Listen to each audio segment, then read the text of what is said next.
Capítulo 502. Pá! Klein estendeu a mão e pegou a carta um pouco pesada. O grande esqueleto mensageiro não ficou e imediatamente se desintegrou em uma fonte de ossos. Um osso após o outro caiu no convés e desapareceu, como se não quisesse ficar nem mais um segundo. Com a carta firmemente na mão, Klein não abaixou a cabeça para examiná-la. Em vez disso, instintivamente se virou e olhou para a escada de madeira que levava às cabines da primeira classe. Ele viu Donna e Denton com os olhos arregalados e boquiabertos, como se quisessem gritar ao ver a cena, mas tudo o que viram acabou antes que pudessem emitir um som. Como resultado, eles até se perguntaram se estavam tendo alucinações. As crianças que comem a carne curada especial no Porto da Mir ganham temporariamente a visão espiritual até certo ponto. As sobrancelhas de Klein se contraíram levemente quando ele levantou o dedo indicador da mão esquerda verticalmente e o colocou contra a boca para silenciar os dois jovens, assim como fez enquanto a caça ao Murloc estava acontecendo. A já bastante alta Donna imediatamente levantou a mão e cobriu a boca. Ela assentiu com medo e empolgação, indicando que entendia. Quando ela olhou diagonalmente para baixo, viu que seu irmão ainda estava atordoado. Ela rapidamente agarrou seu braço e empurrou sua mão contra sua boca. Cleves e Cecily perceberam que algo estava errado com eles. Eles pararam e olharam para Klein, mas não descobriram nada. Diante de seus olhares, Klein assentiu calmamente e continuou caminhando para seu quarto. Uma moeda de ouro apareceu em sua mão sem que ninguém percebesse. Foi jogada para cima e rolou como se possuísse vida. Ding! A moeda de ouro caiu com um número voltado para cima, indicando um resultado negativo. Isso significava que o pequeno episódio não seria prejudicial para Klein. Sério, o mensageiro atual não é nada educado. Não é como o anterior, que batia no meu ombro ou cutucava meu corpo para dar um aviso prévio, ou apenas convertia meu ambiente em um mundo espiritual para impedir que as pessoas comuns o vissem.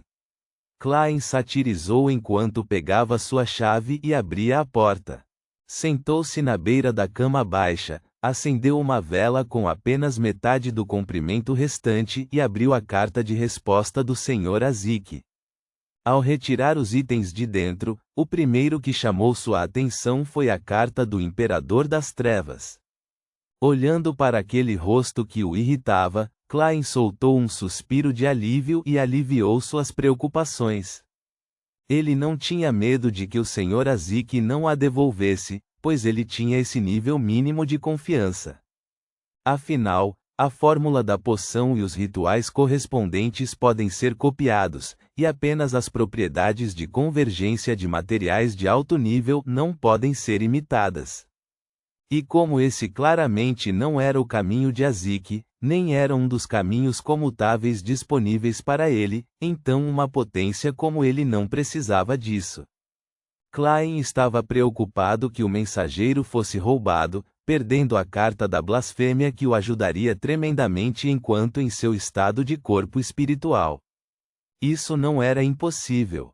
O número de criaturas estranhas no mundo espiritual era difícil de contar, então não é difícil acabar tendo algumas que eram boas em localizar mensageiros e roubá-los. A carta do Imperador das Trevas foi devolvida junto com o apito de cobre do Episcopado Luminoso. Depois de guardar temporariamente esses dois itens, Klein desdobrou a importante carta e leu a resposta de Azik. Aquela carta que retrata o Imperador das Trevas me lembra certas cenas. O Imperador do Sangue Alto era como uma montanha que usava uma capa vermelha com seus olhos sendo anormalmente loucos, contendo quase zero de raciocínio. Ele estava à beira de perder o controle. Lá estava o verdadeiro Imperador das Trevas que havia revivido. Ele sentou-se em um trono gigantesco, com vista para a terra.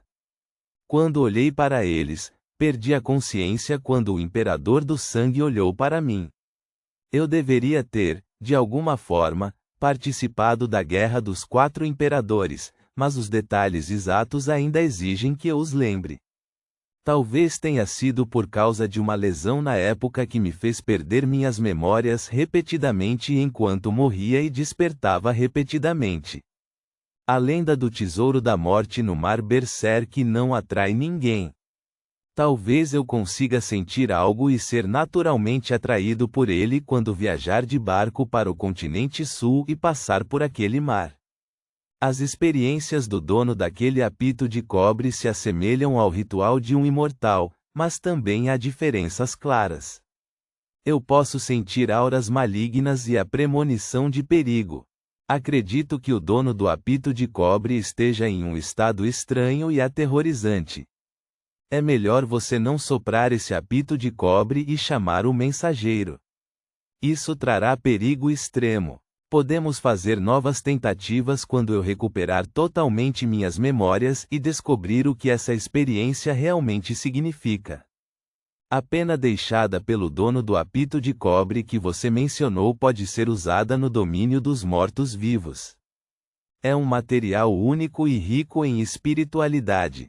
Quando eu me lembrar mais, vou organizar o conhecimento de alguns rituais e feitiços que você pode usar. Falando nesse assunto, lembro que você me perguntou sobre o método para livrar a corrupção mental de uma característica do Beyonder. Isso provavelmente precisará de mais tempo. No mínimo, ainda sou uma lousa em branco nesse aspecto. Além disso, eu me lembro vagamente que no continente sul, existem estranhas criaturas chamadas Pessoas de Pena. É melhor selar essa carta, caso contrário, pode atrair inimigos poderosos e muitos desastres. Eu posso te dar algumas técnicas.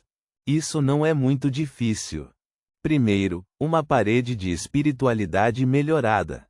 Como esperado, a carta da blasfêmia tem um efeito de convergência na ativação.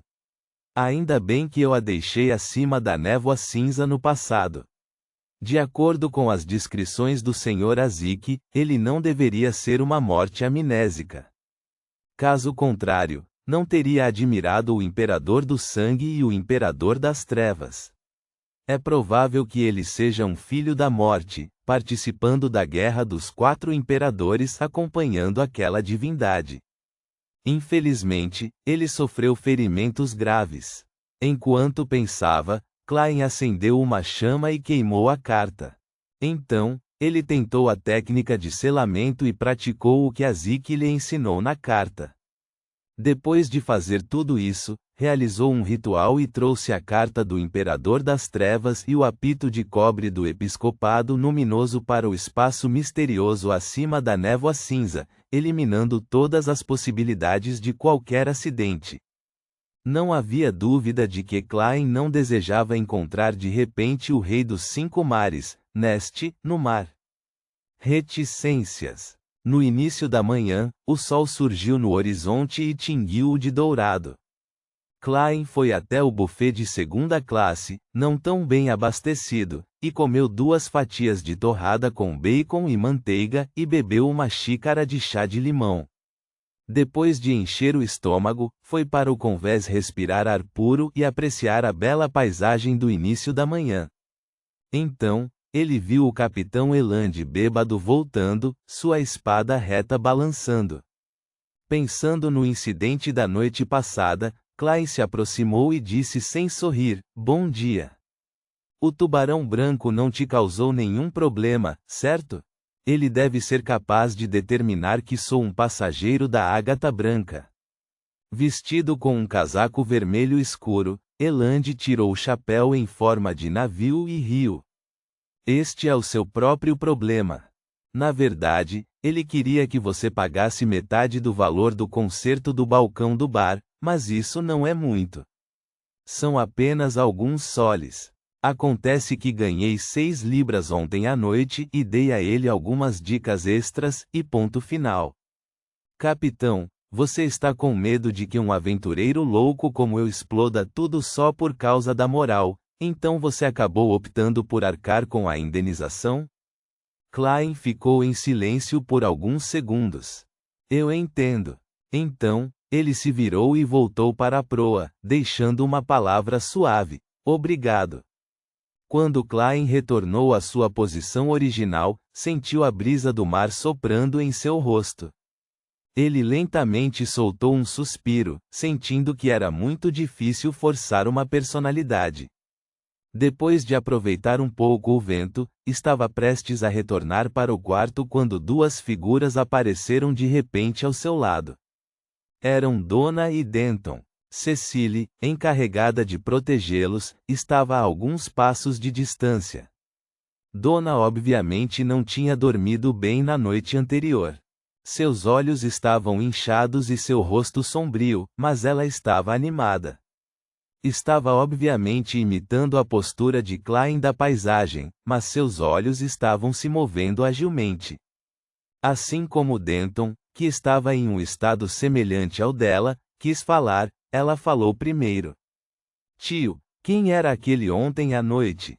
Enquanto falava, ela olhava para frente sem virar a cabeça, mas seu corpo tremia levemente, como se ela se lembrasse da cena que vira. Foi um mensageiro. Você pode pensar nele como um carteiro. Klein também não olhou para as duas crianças, como se estivesse falando sobre o que comeu no café da manhã. Mensageiro? Denton quase perdeu o controle do volume de sua voz. O mundo é muito grande, então deve haver algumas criaturas estranhas neste mundo. Acredite em mim, embora esta criatura pareça muito feroz e aterrorizante, na verdade, é muito gentil e profissional.